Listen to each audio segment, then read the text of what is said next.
Teman-teman, ini serius. Saat Purbaya buka data, bukan cuma angka yang terbuka, tapi borok sistem keuangan negara ikut kelihatan. 11 juta rakyat tiba-tiba hilang dari BPJS, uang negara tetap keluar, lalu sekarang elit panik, media ribut, dan Prabowo ikut diserang. Pertanyaannya cuma satu, uang rakyat ini sebenarnya kemana? Tiap kali kita mau berantas, tiap kali kita mau menegakkan hukuman, kita mau menegakkan keadilan, kita mau menegakkan hukum, tiap kali kelompok koruptor, kelompok rampok-rampok ini, kelompok garong-garong ini menyerang balik. Mereka selalu ingin bikin kerusuhan, selalu ingin adu domba di antara kita. Kenapa? Karena mereka tidak ingin ada pemerintah yang bersih di bumi Republik Indonesia ini. Kisruh penonaktifan jutaan peserta penerima bantuan iuran atau PBI BPJS Kesehatan memanas setelah Menteri Keuangan Purbaya Yudi Sariwa mengkritik keras BPJS Kesehatan. Menteri Sosial Saifullah Yusuf mengungkap persoalan lain yang tak kalah serius, yakni ketidaksinkronan data antar kementerian. Menteri Sosial menyebut data PBI yang digunakan BPJS Kesehatan bersumber dari data terpadu kesejahteraan sosial atau DTKS milik Kemensos. Namun data tersebut tidak sepenuhnya sejalan dengan data layanan kesehatan yang dimiliki Kementerian Kesehatan. Perbedaan data ini berdampak langsung di lapangan. Sejumlah warga yang menurut catatan fasilitas kesehatan masih membutuhkan layanan, justru kehilangan status PBI sehingga kepesertaan BPJS Kesehatan mereka mendadak nonaktif. Menteri Keuangan Purbaya Yudi Sariwa menilai mutahiran data PBI dilakukan tanpa perencanaan dan sosialisasi yang matang. Ia menegaskan, kegaduhan ini bukan disebabkan keterbatasan anggaran, melainkan lemahnya tata kelola dan koordinasi. Purbaya juga memastikan pemerintah siap membiayai PBI Jaminan Kesehatan Nasional dan meminta agar pemutahiran data dilakukan secara bertahap, terukur, serta tidak merugikan masyarakat kecil. Tapi jangan sampai yang udah sakit tiba-tiba begitu mau cek darah cuci darah lagi tiba-tiba nggak eligible, nggak berhak. Kan itu kayaknya kita konyol. Ya, padahal uang yang saya keluarin sama. Saya rugi di situ, uang keluar image jelek jadi rugi dalam hal ini, Pak. Penting adalah pernyataan saya pertama tentang Pak Purbaya. Artinya semakin terbukti bahwa informasi A1 saya tinggal sejengkal lagi Pak Purbaya. Apalagi kemarin KPK bilang saya angkat topi ke Pak Purbaya. Lama-lama Pak Purbaya akan angkat koper dari rumahnya untuk ke KPK. Itu pesannya. Hati-hati Pak Purbaya. Beliau punya kebijakan begitu bagus, tapi banyak elit akan terganggu, ya kan? Karena banyak pemain-pemain liar di Republik ini. Dengan kebijakan Pak Purbaya mereka sangat terganggu. Ingat, hukum di Republik ini bisa dibeli. Menkeu Purbaya masuk, bandit negara kepanasan, borok sistem mulai terkuak. Kawan-kawan, ada momen tertentu di Republik ini yang kelihatannya biasa saja, tapi sebenarnya bikin banyak orang nggak bisa tidur. Salah satunya adalah saat Purbaya buka mulut di rapat DPR. Bukan teriak, bukan marah-marah, nada datar, bahasa rapi. Tapi isinya, kayak nyalain korek api di gudang bensin. Sunyi, tapi panasnya terasa kemana-mana. Di hadapan DPR, rapat kerja bareng BPJS, Menteri Kesehatan dan Menteri Sosial, Purbaya nggak pakai drama. Dia cuma menyampaikan satu fakta sederhana. Dana PBI BPJS katanya jumlahnya sama dengan tahun-tahun sebelumnya. Nggak naik, nggak turun. Stabil. Aman. Kelihatannya. Tapi lalu dia lempar satu kalimat lanjutan yang bikin ruangan berubah suhu. Jumlah penerima PBI justru berkurang 11 juta orang. 11 juta kawan-kawan. Ini bukan angka receh. Ini bukan salah input Excel. Ini setara satu provinsi lenyap dari daftar penerima bantuan kesehatan. Dari sekitar 90 juta, sekarang tinggal 79 jutaan. Dan anehnya, anggaran tetap. Tarif iuran tetap. Negara bayar jumlah yang sama. Nah, di titik ini, logika waras langsung teriak. Lah, terus duitnya kemana? Ini bukan tuduhan. Ini bukan fitnah. Ini pertanyaan akuntansi paling dasar. Kalau penerima berkurang, tapi anggaran sama, berarti ada sisa. Dan sisa ini bukan sisa gorengan di wajan, ini uang rakyat, uang pajak. Uang yang harusnya menjamin orang miskin bisa cuci darah, bisa operasi, bisa hidup. Dan Purbaya nggak bilang ada korupsi, dia cuma bertanya. Tapi justru pertanyaan itulah yang bikin bandit negara panas dingin. Karena pertanyaan sederhana seringkali lebih mematikan daripada tuduhan panjang lebar. Orang jujur nggak takut ditanya. Yang takut itu biasanya yang lagi nyimpen sesuatu di kolong meja. Di Republik ini, kawan-kawan, ada hukum tak tertulis. Kalau pejabat bicara soal uang rakyat dan langsung diserang, biasanya bukan karena dia salah, tapi karena dia nyentuh sarang. Dan Purbaya, dia bukan baru sekali nyentuh sarang. Ini bukan debut, ini serial panjang. Ingat waktu wartawan nanya soal saham yang to the moon? Saham gorengan yang naiknya kayak kesurupan, lalu jatuhnya bikin rakyat kecil nangis darah. Purbaya nggak maki-maki. Dia cuma bilang kira-kira begini, itu harus dibereskan. Selesai. Tapi kalimat itu bukan kalimat kosong. Itu sinyal. Dan benar saja, nggak lama kemudian OJK dibersihkan. Bareskrim masuk. Tersangka muncul. Artinya apa? Artinya sentilan itu bukan asumsi. Bukan perasaan, tapi berdasarkan data. Jadi kalau hari ini Purbaya bicara soal PBI, BPJS, dan langsung ada yang kebakaran jenggot, jangan heran. Polanya sama. Dia bicara, sistem yang busuk bereaksi, serangan balik muncul. Bukan bantah data, tapi serang orangnya. Kawan-kawan, mari jujur. Kalau data Purbaya salah, gampang. Tunjukkan angka. Buka laporan. Jelaskan ke publik. Tapi yang terjadi apa? Opini digiring, karakter diserang, motif dipertanyakan. Bahkan ada yang mulai main narasi. Ini politis, ini pesanan, ini kepentingan tertentu. Padahal lucunya Purbaya itu bukan orang partai, dia bukan politisi, dia nggak butuh panggung elektoral, dia muncul di banyak rezim dengan satu ciri konsisten, beresin angka. Dan justru disitulah masalahnya, karena ketika angka dibereskan, banyak pesta harus bubar. Lanjut ke contoh lain, batu bara. Ini cerita lama tapi masih bau. Dalam Undang-Undang Cipta Kerja, bea keluar ekspor batu bara dihapus. Diganti dengan menjadikan batu bara sebagai objek pajak. Kedengarannya teknis, kedengarannya canggih. Tapi Purbaya bongkar dengan bahasa yang sangat telanjang. Ini merugikan negara sekitar 25 triliun rupiah per tahun. Caranya gimana? Industri batu bara bayar pajak sekitar 10 triliun rupiah. Tapi kemudian minta restitusi. Pajaknya dikembalikan. Bukan cuma dikembalikan, tapi sampai 35 triliun rupiah. Negara rugi bersih 25 triliun rupiah. Tiap tahun. Rutin, halus, legal di atas kertas. Ini bukan maling ayam, ini ijon peraturan, korupsi level dewa, dan Purbaya bilang itu di rapat DPR, terbuka, direkam, tanpa takut. Sekarang pertanyaannya sederhana kawan-kawan, apakah mungkin DPR dan pemerintah bikin aturan yang bikin negara rugi 25 triliun rupiah per tahun tanpa tahu? Kalau tahu tapi tetap dilakukan, itu apa namanya? Kalau nggak tahu, itu kebodohan berjamaah. Tapi jujur saja, yang lebih masuk akal itu yang pertama. Makanya wajar kalau setelah Purbaya bicara, suasana langsung berubah. Karena dia bukan cuma menyentil individu, tapi menyentuh sistem yang selama ini nyaman. Sistem yang bikin segelintir orang kaya raya. Sementara rakyat disuruh sabar, disuruh ikhlas, disuruh hemat. Dan sekarang pola yang sama terulang di BPJS. Peserta PBI dipotong. Bukan sistemnya yang dibenahi. Padahal semua orang tahu BPJS itu bocor, bukan karena orang miskin kebanyakan berobat, tapi karena klaim fiktif, obat fiktif, layanan fiktif. Rumah sakit nakal, sistem lemah, pengawasan setengah hati. Purbaya tahu itu. Dia sentil itu. Tapi yang dipangkas malah rakyat miskin. Ini logika terbalik. Ini kayak rumah bocor, tapi yang disalahkan genteng tetangga. Dan setiap kali logika dibalik seperti ini, kita harus waspada. Karena biasanya ada yang sedang menutupi lubang besar dengan karpet opini. Kawan-kawan, bagian ini penting. Setiap kali Purbaya bicara, yang kepanasan bukan rakyat. Yang kepanasan itu bandit negara. Dan itu justru tanda bahwa dia menyentuh titik yang benar. Eribu cara menjatuhkan Prabowo dan Purbaya. Siapa yang takut kehilangan pesta? Kawan-kawan, di Republik ini ada satu pola lama yang sudah terlalu sering kita lihat. Pola yang bahkan bisa ditebak sebelum kejadian. Begitu ada pejabat mulai menyentuh uang negara secara serius, bukan sekadar pidato seremonial, bukan basa-basi program, maka alarm di markas bandit langsung berbunyi. Bukan alarm kebakaran biasa, tapi alarm tanda pesta terancam bubar. Dan cara mereka melawan itu hampir selalu sama. Bukan dengan data, bukan dengan audit, tapi dengan 1000 cara menjatuhkan orangnya. Karakter dibunuh pelan-pelan, opini digiring ramai-ramai. Data dipelintir secukupnya, lalu disebar seolah-olah itu kebenaran mutlak. Kalau perlu, dibuat ramai dulu, benar salah urusan belakangan. Karena tujuan utamanya bukan klarifikasi, tapi menciptakan keraguan publik.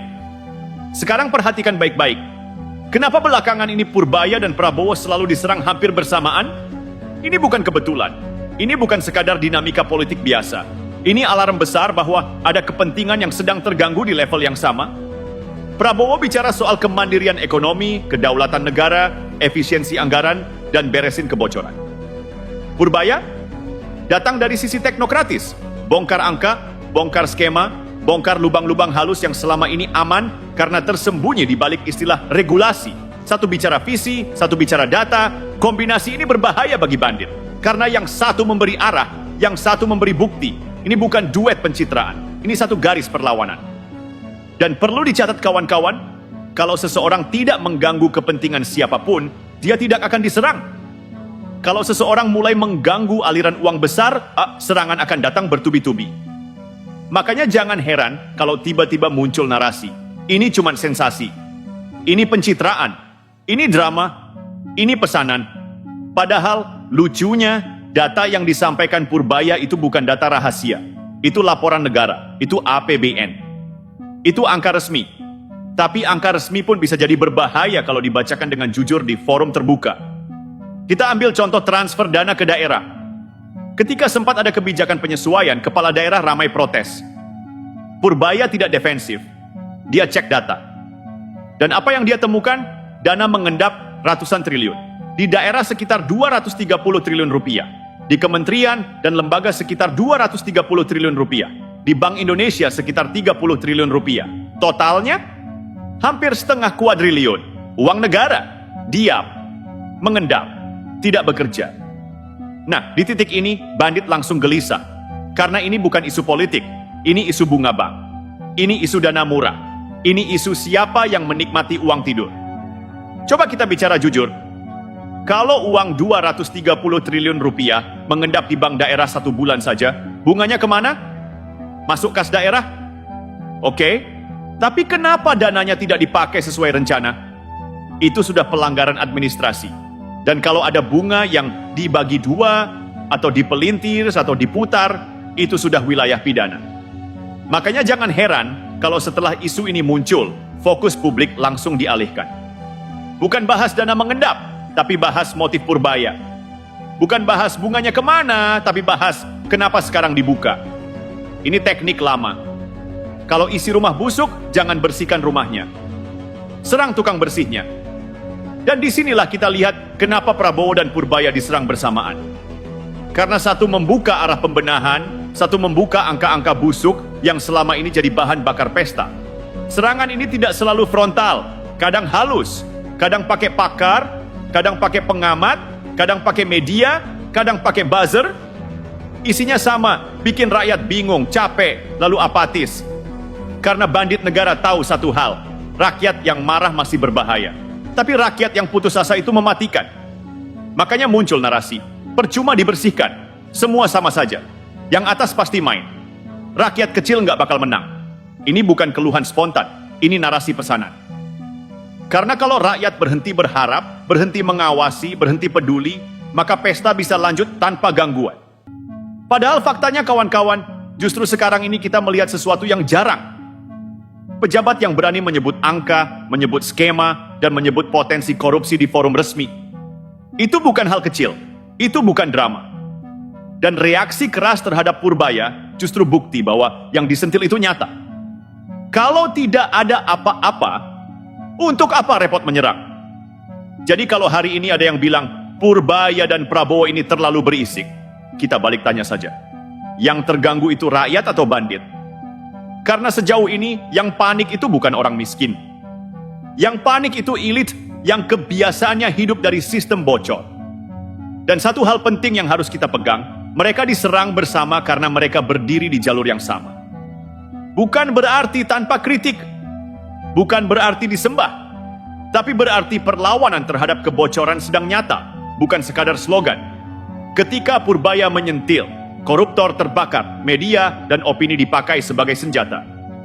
Kawan-kawan, mari kita jujur sejak awal. Koruptor itu bukan bodoh. Mereka bukan tipe maling yang kepergok karena lupa matiin motor. Mereka canggih, licin, pintar membaca situasi.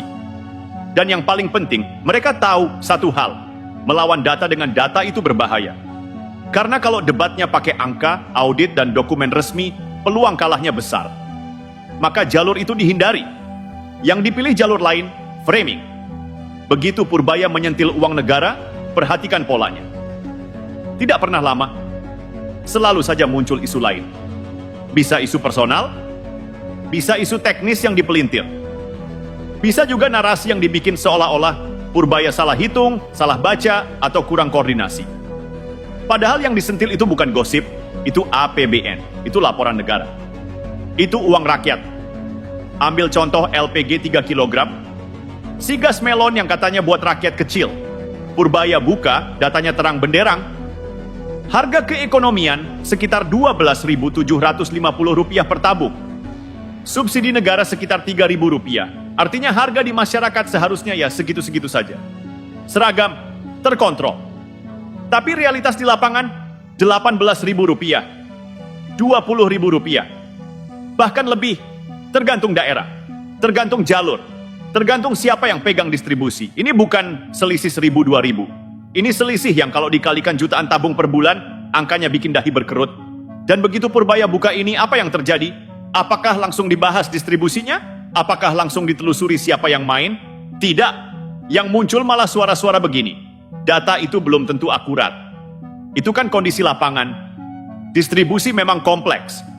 Lah, justru karena kompleks itu harus dibenahi. Subsidi itu tugasnya bikin harga stabil. Kalau harganya liar, berarti ada yang menikmati selisih.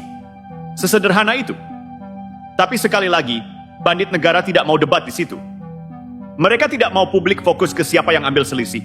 Maka fokus dialihkan, dibikin ribut, dibikin ramai, dibikin capek. Inilah yang disebut kebisingan terorganisir. Tujuannya bukan meyakinkan, tapi melelahkan. Supaya rakyat akhirnya bilang, sudahlah ribet. Pola yang sama kita lihat di BPJS. Semua orang yang paham sistem kesehatan tahu, masalah BPJS bukan semata iuran. Masalahnya ada di klaim fiktif, layanan yang dilebihkan. Obat yang ditulis tapi tidak diberikan. Rumah sakit nakal. Sistem verifikasi yang longgar. Purbaya tahu itu, dia sampaikan. Dia minta dibersihkan. Tapi apa yang terjadi? Yang dipotong malah peserta PBI. Rakyat miskin dikeluarkan. Seolah-olah masalahnya karena rakyat kebanyakan sakit. Ini logika yang sungguh ajaib. Kayak bilang ban bocor karena penumpangnya kebanyakan, bukan karena paku. Dan begitu ini dikritik, lagi-lagi muncul framing. BPJS tekor karena iuran kurang. Negara sudah berat menanggung. Padahal kalau klaim fiktif dibereskan, bocornya ditutup, sistemnya diperketat, ceritanya bisa beda. Tapi itu tidak dilakukan. Kenapa? Karena membersihkan sistem berarti menyentuh banyak kepentingan. Maka yang lebih mudah adalah memotong rakyat. Dan yang lebih aman adalah menyerang orang yang membongkar. Kawan-kawan, di titik ini kita harus sadar, media dan opini itu alat. Bisa dipakai untuk pencerahan, bisa juga jadi senjata. Dan ketika senjata itu dipakai secara serentak setiap kali Purbaya bicara, itu bukan kebetulan. Itu reaksi otomatis dari sistem yang terancam. Coba perhatikan ritmenya. Purbaya bicara soal dana PBI. Tidak lama muncul narasi yang menyudutkan. Purbaya bicara soal dana mengendap. Fokus publik dialihkan. Purbaya bicara soal LPG. Isu teknis dipelintir. Selalu begitu, karena bagi bandit negara, kebenaran itu berbahaya kalau dibiarkan sendirian. Maka harus ditenggelamkan di tengah keramaian. Dan disinilah peran rakyat jadi krusial. Kalau rakyat ikut larut dalam kebisingan, ikut menyebarkan narasi mentah, ikut emosional tanpa cek data, maka tanpa sadar kita sedang membantu pekerjaan bandit. Ingat, koruptor tidak melawan dengan kebenaran. Mereka melawan dengan kebisingan, dan kebisingan hanya efektif kalau kita mau ikut berisik tanpa arah. Makanya ketika ada yang bilang, ini semua drama, kita harus tanya balik. Dramanya di mana? Datanya ada, angkanya jelas, polanya berulang. Yang tidak mau dibahas justru substansinya. Kawan-kawan, kita tidak diminta membela orang. Kita diminta membela logika dan akal sehat. Karena kalau akal sehat kalah oleh framing, negara ini bisa bersih pun tetap terasa kotor. Rakyat harus bersatu! Jangan tergiring narasi pesimis. Ini perang opini. Kawan-kawan, di tahap ini kita harus bicara jujur dan agak kejam pada diri sendiri. Banyak negara tidak hancur karena diserang dari luar. Banyak sistem tidak runtuh karena kudeta. Tapi pelan-pelan mati karena rakyatnya dibuat capek, putus asa, dan menyerah. Dan itulah target terakhir bandit negara. Mereka tahu satu hal yang sangat penting. Rakyat marah itu masih bisa dikendalikan, tapi rakyat yang pesimis itu selesai. Makanya belakangan ini muncul narasi yang nadanya sama, meski dibungkus dengan gaya berbeda. Indonesia gelap. Percuma dibersihkan. Semua pejabat sama saja. Yang jujur pasti kalah. Narasi ini kelihatannya seperti kritik. Padahal kalau ditelusuri, ini senjata paling murah dan paling mematikan.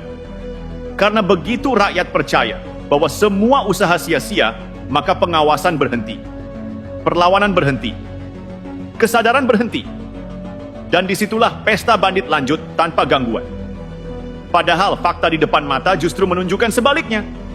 Untuk pertama kalinya dalam waktu lama, kita melihat pejabat yang berani menyebut angka, skema, dan potensi korupsi di forum resmi.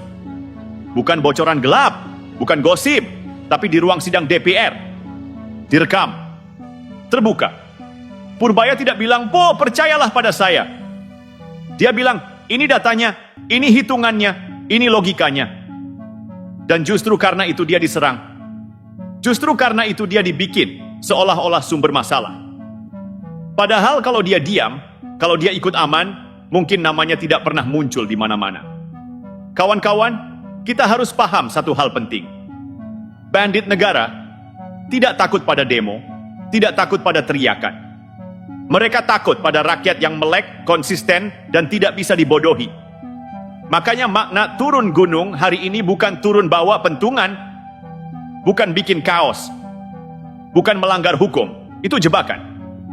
Turun gunung hari ini artinya turun mengawasi kebijakan, turun menyebarkan fakta, turun meluruskan framing, turun mengawal proses hukum. Itu jauh lebih menakutkan bagi koruptor. Karena tekanan publik yang sah, legal, dan berbasis data itu mematikan. Tidak bisa dibungkam. Tidak bisa diputar balik dengan narasi murahan. Tidak bisa dituduh anarkis. Lihat saja bagaimana reaksi sistem setiap kali tekanan publik konsisten. OJK bisa dibersihkan. Kasus saham gorengan bisa masuk Bareskrim. Ini bukan kebetulan. Ini bukti bahwa ketika sorotan tidak padam, sistem terpaksa bergerak. Dan sekarang kita berada di fase yang sama. Purbaya sudah membuka pintu. Borok sudah terlihat. Bau sudah tercium. Tinggal satu pertanyaan. Rakyat mau ikut mengawasi atau mau ikut capek duluan?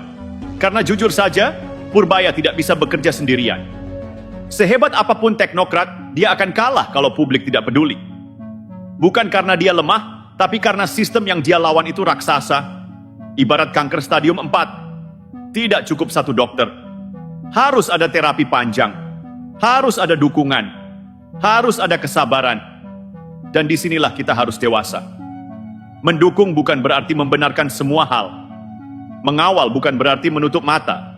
Justru sebaliknya, kritis tapi tidak sinis, tegas tapi tidak putus asa. Kalau ada kebijakan salah, kritik. Kalau ada data janggal, pertanyakan. Tapi jangan telan mentah narasi yang tujuannya cuma satu. Bikin kita menyerah. Ingat kalimat ini baik-baik, kawan-kawan. Mereka tidak butuh rakyat melawan. Mereka cuma butuh rakyat diam. Dan selama kita masih mau berpikir, mau bertanya, mau mengawasi, maka permainan mereka tidak akan pernah benar-benar aman. Purbaya sudah menunjukkan satu hal penting, bahwa borok sistem itu nyata, bahwa kebocoran itu bukan mitos, dan bahwa membongkar itu mungkin, meski berat. Sekarang bola ada di tangan kita. Bukan untuk marah-marah, bukan untuk saling hujat, tapi untuk tetap sadar, tetap waras, dan tetap berdiri di jalur konstitusional. Karena koruptor tidak tumbang oleh teriakan. Koruptor tumbang oleh rakyat yang sadar, kompak, dan konsisten. Dan itu, kawan-kawan, adalah ketakutan terbesar mereka.